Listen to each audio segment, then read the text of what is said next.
vraiment le physique de la personne qui va ne pas rester sur terre. Et comme ils avaient faim, ils se jetaient sur les tartines de pâté. Parce que l'armée, c'est comme ça qu'on nous nourrissait. Ça, mais pas avec du potage, bon. Petits légumes, hein. C'était des tartines de pâté. C'était des choses immangeables. Mais le type qui a faim, et c'est la dernière chose à faire, c'était de manger ce type de nourriture. Ou des haricots, hein, ou des haricots blancs, avec des sauces. Bon, voilà. J'avais un peu gros. Alors, ma famille a été prévenue et mes parents ont réussi. J'avais un cousin qui était dans la résistance aussi, commandant. Il avait le grade de commandant dans la résistance, un grand juriste de droit international dans le civil, et il leur a procuré un laissez-passer qui leur a permis de venir jusqu'à Metz, de franchir donc la frontière, puisque une zone interdite, c'était grave.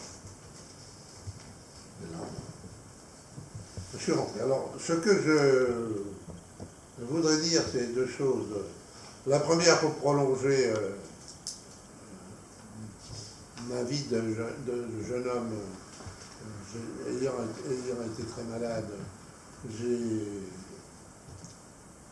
été interdit de travail, même fut-il intellectuel, jusqu'en novembre 1947.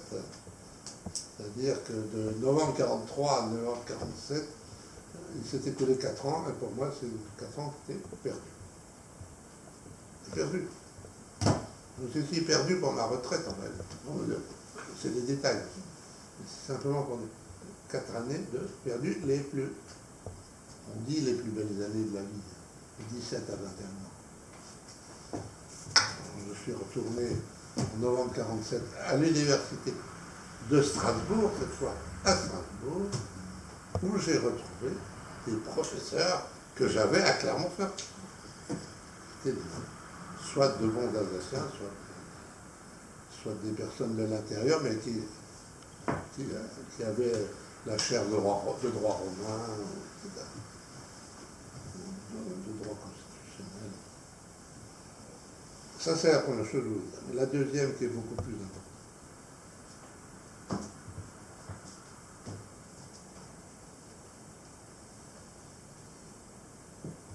J'ai vécu 18 mois de captivité, maternelle, déportée.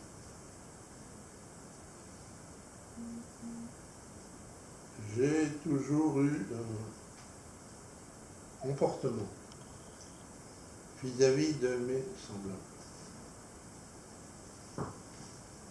Humain. Humain, prêt à aider. J'ai le sentiment d'être ainsi, par ma volonté, par cette attirance pour l'esprit d'équipe,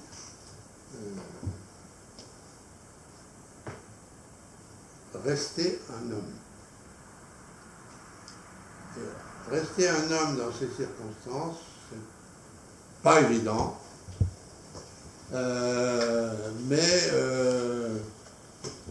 ça vous donne quand même une force morale aussi extrêmement élevée. Nous sommes revenus en petit nombre, trop petit nombre, des camps, sans même parler des camps d'extermination, mon cher Pierre. Il en est revenu quelques-uns malgré tout.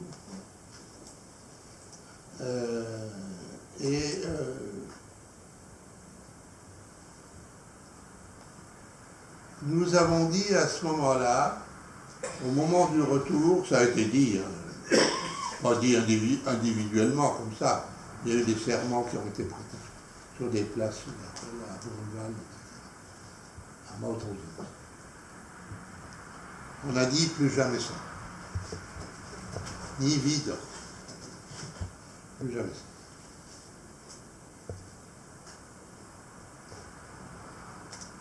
Qu'avons-nous vu au fil des décennies qui se sont écoulées depuis 1945, des situations ahurissantes pour quelqu'un qui revient de l'enfer. C'est ça l'enfer concentrationnel. Nous avons été traités comme des Untermensch, comme des sous-hommes. Nous avons été traités comme moins que des hommes. Je ne suis pas rentré dans ces détails. Et une fois la vie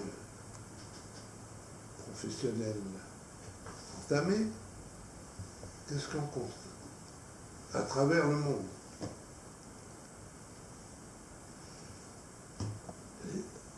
Les affaires du Cambodge.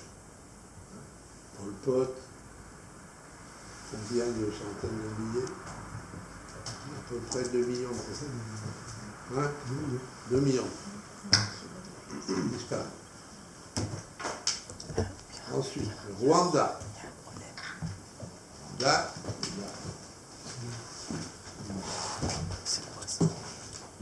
une apparence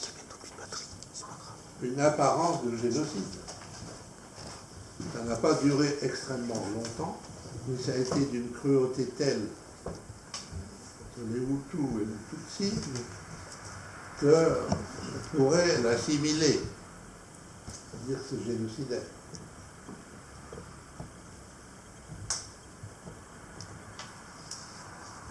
En se rapprochant de l'actualité,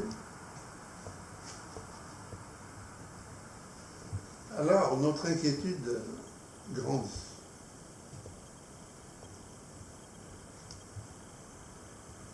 Ce qui se passe en Autriche, même si le président de la République d'Autriche vient de tenir des propos de républicain, des propos d'homme honnête.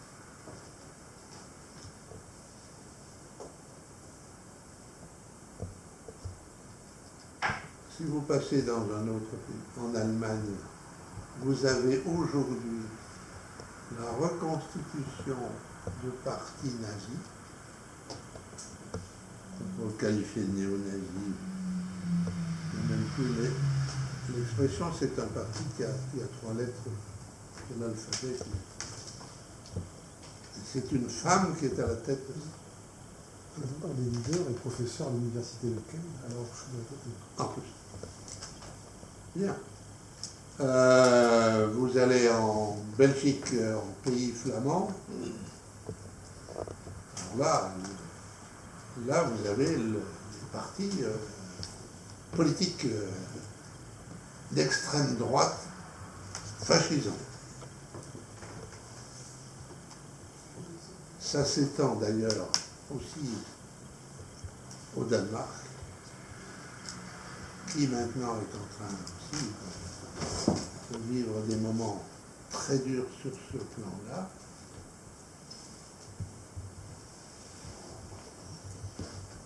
En Angleterre, vous avez aussi un parti néo-nazi, dont je connais moins bien les composantes, l'importance et le degré de danger.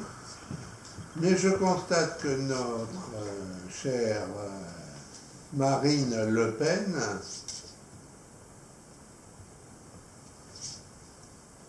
fréquente avec délectation ces réunions à l'échelle européenne de néo-nazis. Il faut même le savoir. que récemment, c'est tout récent, hein, il y a quelques semaines, il y a eu une réunion à l'échelle européenne en Allemagne, où toutes ces graines d'assassins se sont retrouvées.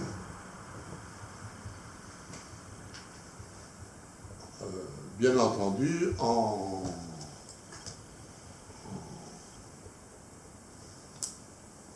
haïssant toute population étrangère, toute population de couleur,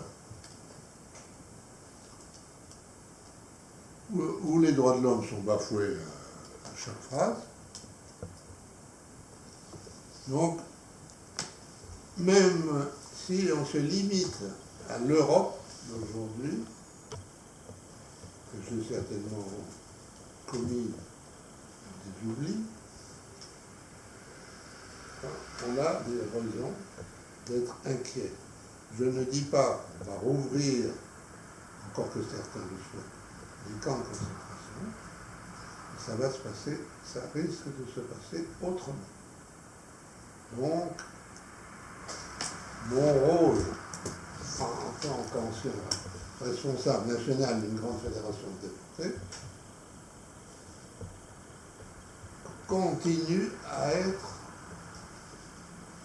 vis-à-vis notamment des jeunes générations d'âge scolaire, voire universitaire, ou des populations tout court, comme j'en ai rencontré dans différents départements, où je ne reste pas à Strasbourg ou à Souffenbergsheim, j'y suis allé dans tous ces coins, j'y suis allé, je connais bien ça, on me connaît aussi. Et je dis, vigilance, je dis à ces jeunes, attention, vous avez déjà l'âge de voter, réfléchissez bien, après tout ce que je vous ai dit, vous m'avez entendu silencieusement pendant des fois 2 heures, plus.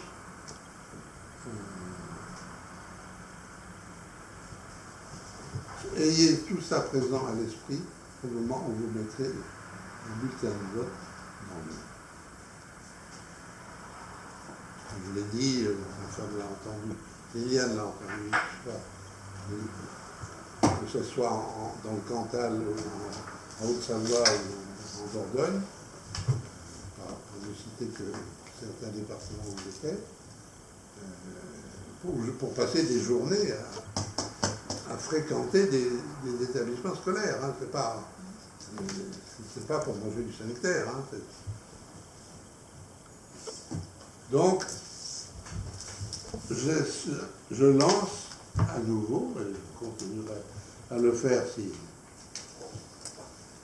ma vie n'est pas trop exposée, je dois rentrer à l'hôpital